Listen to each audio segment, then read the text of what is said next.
Welcome back, guys, to the Purposeful Wisdom Podcast. My name is Dawn Christine. I am your host. Thank you guys so much for being here today. It is truly humbling to share this platform with you guys, create a community of healing, well-being. I have the best of the best on this podcast. For those of you who are joining me for the first time, welcome, welcome, welcome. For those of you returning, thank you back. Thank you very much for returning. Don't forget to subscribe. That's how we grow the channel. I have the pleasure of introducing Mr. Paul Vecchione today. Paul has been an educator on Long Island since 2004 and holds 2 master's degrees from Long Island colleges. With so much vested in his region, Paul has taken a keen interest in what has become one of Long Island's most devastating realities: substance abuse and addiction. Having worked with teenagers his entire professional career, Paul offers a unique perspective into the mitigating factors that drive adolescent behaviors, particularly those which can lead to destructive decisions. Substance abuse and its ensuing crippling effects on the lives of people and their families has Paul's attention, and it's for these reasons Paul is the CEO of Long Island P.R.E.P and Mission Z podcast. His expertises include substance abuse and mental health, a dual crisis, prevention, mental health awareness, identifying red flags and intervention, advocating for teens, partnering with families, schools, and communities, and empowering change. Paul, thank you so much for being here. It's a pleasure to have you. Hi, Dawn. It's great to be here. Thank you so much. Absolutely, my pleasure. Oh my gosh. So for people that don't know, obviously I want to start with the acronym. What does P.R.E.P actually mean for those of Yeah, us that don't know? sure. So it's Prevention and Resilience Enrichment Program. It's funny you mentioned that because a couple people the last couple of weeks have been kind of telling me maybe we should shorten it and bring it to a more friendly acronym. But yeah, it does kind of stress what we do at Long Island P.R.E.P. Which has to do a lot with substance abuse prevention and mental health awareness, helping kids and helping parents and communities through what obviously what's become a pretty serious problem across the United States today, which is obviously drug abuse, overdose, and mental health, suicide, things like that. So we're out there, we're in the communities, we're trying to kind of bring people together to first of all realize what is happening here. I think people do realize it, especially since the onset of the COVID-19 pandemic. It's gotten to crisis point again. So we're trying to use everything we have at our disposal to just get parents aware of what's happening, get kids aware of what's happening. And I think it's super important what you're doing as well, bringing people on to talk about these issues and just get it out there, Dawn. I mean, I think that's what we have to start doing as a whole community, as a whole country. Absolutely, I couldn't agree more. And this is our future, and I remember, obviously when I was back in high school 20 plus years ago, shows my age, but whatever.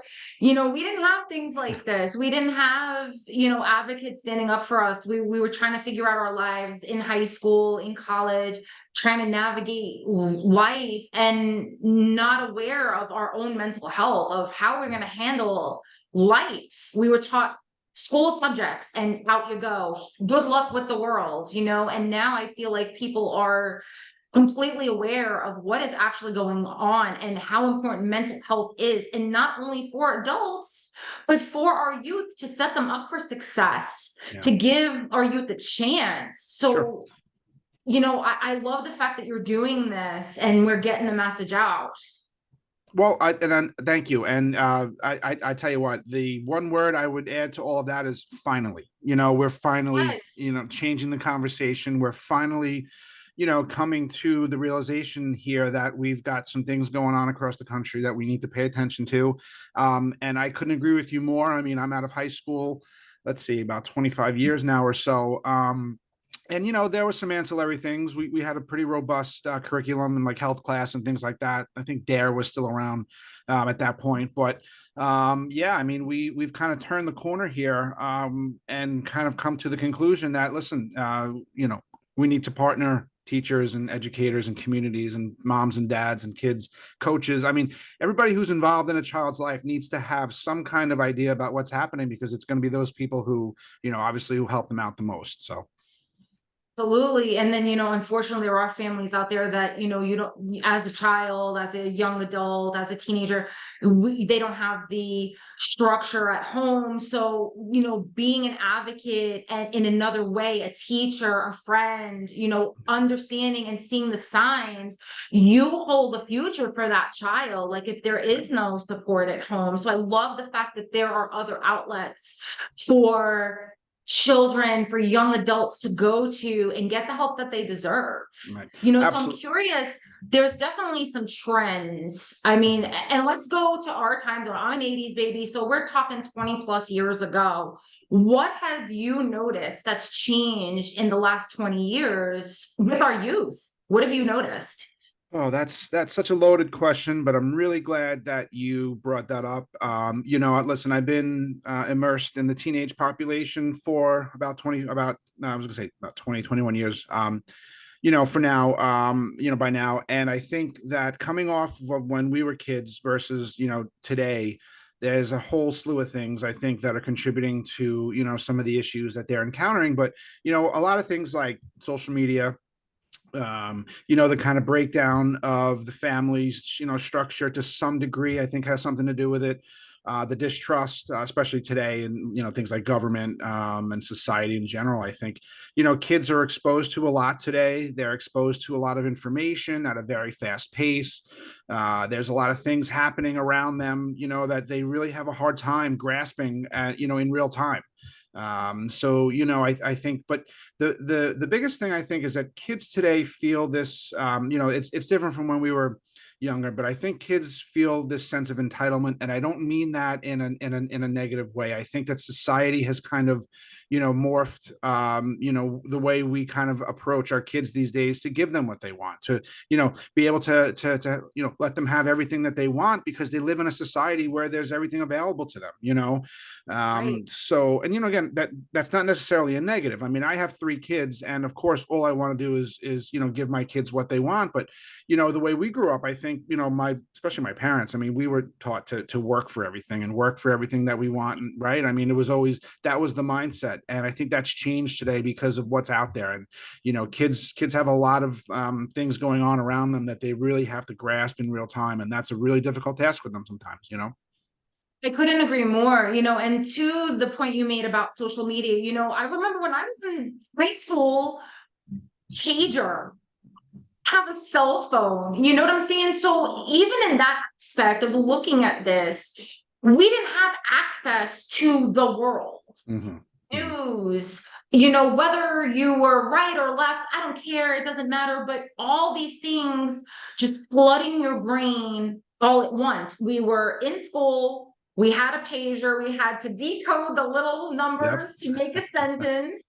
We didn't have cell phones. Right. So I think in a way we were a little bit more protected because as kids, we didn't care about the news. We didn't want to come home and watch the news. We wanted to go out and drive with our friends or whatever the trend was back in the day. Right. So now that, our children, especially the fact that they have phones and they're glued, at least my children are completely glued to them all the time. Mm-hmm. They're constantly being influenced. They're constantly being told how to show up in the world, what to look like, how to be, not, what's cool, what's not. And then you have the bullying. Yeah. Alone, the bull, if you're not a certain way, it's more profound than when we were in school and we were like, oh, we have to go to high school tomorrow because we're going to be bullied by someone. No, that extends beyond the classroom. Now it comes home with that. It So what are your does. thoughts about that? Yeah, and I was actually going to bring that up because you're absolutely right, Dawn. I mean, when we were kids, if you got bullied on the bus or if you got bullied in the sandbox at school, for the most part, you went home and you were kind of saved, from it for whatever it was, 8, 16, 12 hours, whatever it was. And then maybe you had to face it the next day, but at least you got the break. Nowadays, there's no break. Right. It's popular, it's trendy to be on social media. It's popular and it's trendy for the text messaging and everything else that the cell phone, kind of brings right to their world. So the bullying goes on 24/7 now, and it's there for someone to look back at what something was said 3 days ago. So it's like almost like this compounding effect of, right, I mean, of what the kids are experiencing, and it never goes away. They never have that break. They never have that support or love from their home and their parents and their families to kind of give them a break from it. I mean, it's all the time. So that's, yeah, I mean, that's a total that's definitely one of the things that they are experiencing today that we didn't. And listen, the answer to that is not a simple one, because I think that we've all become so dependent on our cell phones. And I think I'm just as guilty as the next person, because we've become accustomed to that speed and that Right. right, that access to everything.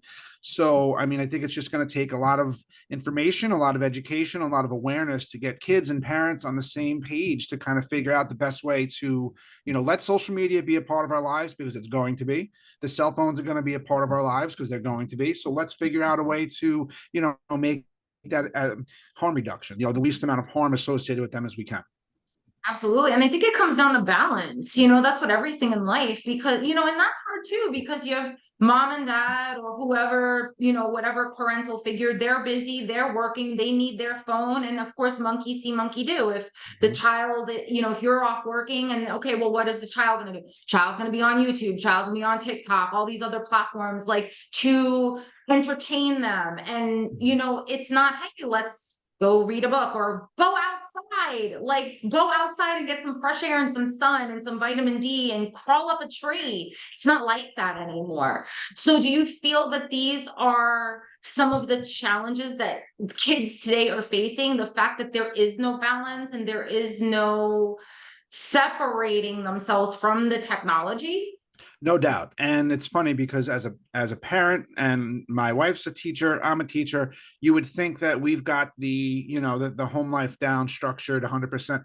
And we try. I mean, we have a 9-year-old, a 7-year-old, and a 1-year-old, but the two older ones, we try to keep them on a schedule, so that they're not on their iPads all the time. We try to limit their use to a half an hour to parent regulated sites and things like that. For the most part it works, but things happen, things slip through.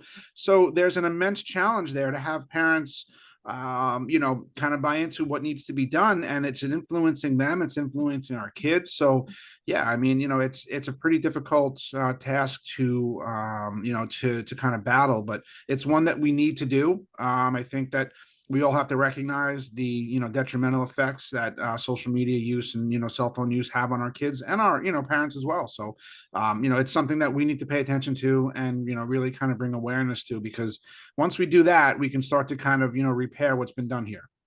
Absolutely. I couldn't agree more. What do you also see as some of the other challenges that, especially since you're in prep and you're working with these kids, you're working with parents and educators, what are the main issues that you see on a regular basis?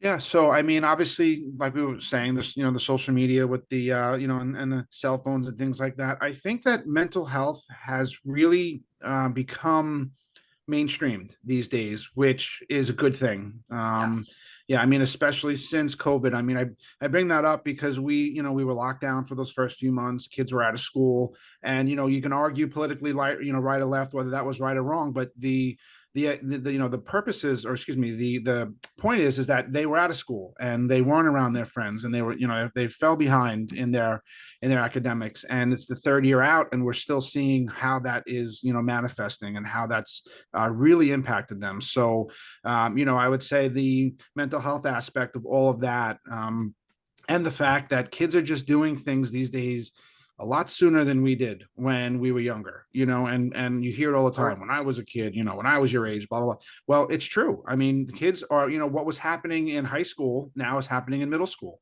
I mean, Yes. third and fourth graders have cell phones, Yeah. and they're going to parties with, backpacks on. We know what's in the backpacks, so it's, I think it's a culmination of things. And I think that we need to like I keep saying, we need to pay special attention to it. and, educate people on these issues so that we can kind of formulate these partnerships so that parents can be, kind of partner together with the educators and with the people in their community, with the coaches, with the teachers, with, people who are involved in a child's life. What's the old saying? It takes a village. It really does. It It really really does. does. Absolutely. I couldn't agree more with that. And what do you feel as caregivers, parents, what advice would you give to people out there that are trying to, help as much as they can steer these kids away from going down the wrong path? Because Mm. let's face it, there is a lot of alcohol abuse, there is a lot of drug abuse out there. And it's because it's a crutch. Kids don't know how to handle their emotional well-being, their mental well-being, their physical well-being, and they go to the crutch. So what can we do as parents and teachers to help influence these kids to steer them in the right direction? It's a great question, and it's part of the work that we're doing. I mean, there are organizations that do, offer the support that, especially parents. I mean, look, parents and teachers, in my opinion, are the two first and last lines of defense when it comes to kids. They spend the most time with Absolutely. them. Mom and dad obviously at home, and once the kid leaves home, he's in school, he's with his teachers. So I mean, what would be, what wouldn't be the benefit of getting teachers and parents on the same page about what's happening with a child, right? And we do that with communication, we Absolutely. do that, right, with support. Yeah, I mean, there's so many ways to do that, but I feel like parents have to be educated that they need to do that. And again, I don't mean to make it sound, like I'm lecturing here, but there's a lot of things parents have to learn, in terms of how to help out their child. But there are ways to do that. There's programs out there. They need to contact their schools. They need to contact the kids' teachers, and really become a partner with them in helping that child through these main issues. And one of the things I learned while I was kind of putting together Long Island Prep is the component when it comes to substance abuse, and drug use and alcoholism. The mental health aspect is so important because one is the cause of the other and vice versa, right? They kind of like their brother and sister. So I've actually become an advocate to, I mean, why not have teens and preteens, even if, you don't feel like they need it, there'd be nothing wrong with sitting and talking to an objective mental health counselor, to help them through some of their problems. Right, 12 to 18 years old is some of the most tumultuous years of our lives, and sometimes we Absolutely. right? I mean, sometimes we're not always comfortable talking to mom or dad. If we find somebody that we can trust that has professional, experience in this area, it's all the more better. So what's wrong with, getting a child some kind of mental health help even before things, become, problematic. So there's a whole lot to do there. I know I've said a lot, but, No. there's so much out there to really kind of take advantage of. You're dead on, and I'm reflecting back to, when I was a senior in high school and even after high school, I turned to alcohol for a while, and I'll fully admit it because, I have to own my crap in plain English, because I was mentally depressed. Yep. And I didn't have a support system in play, and I turned to alcohol, and I went down a dark path for many, many years. Right. And once I decided to do something about it and change my life and change, and that's why I understand so much. And that's why I am in the fields I'm in and what I specialize in, because I know how crucial it is to have a support system in play. And I didn't have anything. And I only could imagine if I did have someone there in my corner to guide me and put me on the path of, like, you know what, this is just whatever happened, you'll get through it, whatever, Right. coach or whatever, I probably wouldn't have gone down that path. Yeah. But I didn't have anything else in my life. So Yeah. I went down that path, and I truly get that. Like, I truly understand mentally what that does to a young child, to a young adult, feeling hopeless, feeling helpless, being alone, not having the support. Then you kind of, was the old saying, you lay with dogs, you get up with fleas. That Yeah. was my path. And I Right. had that same mindset of feeling worthy. And I hung around with people that felt the same way. And it's this trifecta, and Yeah. I was lucky, but not a lot of kids are. Nope. And that's what we're trying to do. We're trying to get out ahead of that, because that story, if I don't hear it 5 or 10 times a day, from people who are now on the other side of it, who wish they had support and, help while they were going through it when they were kids. So that's what I'm doing. That's what I'm trying to accomplish here. I'm, recognizing that's a major problem with young kids, their lack of support, their lack of that village to help them through. Well, we need to help build it. We need to, get them the support they need from anybody and everybody who can be a part of it, who's willing to help that child, because they're faced with a whole lot of different challenges than you and I were when we were, younger. There's a whole different world out there. There's brand new dangers. There's brand new things, new hurdles, new landmines. And we need to help them out. We need to get out ahead of it with prevention, with intervention, with education, with awareness, with information. I mean, that's the answer. That's the answer from the start. And if we can put that infrastructure in place, so many kids are going to be so much better off. So that's exactly what we're trying to do, with Long Island Prep and with the Mission Z podcast, which, by the way, I would like to invite you on. I have Cool. right here right now. I would love to. Yeah, we'll kind of schedule, we'll get you scheduled there, because look, what you're talking about and what you do with, with everything you're doing, to me, is like, you're the hero. You're the one who we need to celebrate and be a part of what we're doing, because it's so important. Our kids are the future. We need to protect it. Bottom line. Absolutely. And that's what drives me every day. And everyone I talk to, it always comes back to that. Like, I have a fire within my soul because of how I was raised.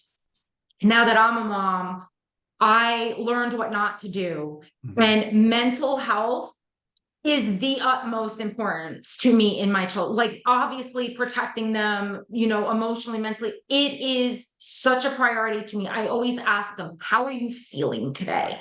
Right. I want to know how they're feeling. How was your day? We sit down, we talk. I get to the root, because that's like, I'm like, I have to now. I have to make sure that, yeah, they have their privacy things and they talk to their friends about things. But I, as a mom, I make that a priority to understand how my child is feeling. I even gave them feeling wheels, because, we always were taught the basics: happy, sad, mad. No. Go look at the feeling wheel and tell me where you are. Are you frustrated today? And you're saying that you're mad. Is it more mad? Frustrated. So I'm teaching my children how to learn and utilize the proper words to attach to their emotions. That's so crucial.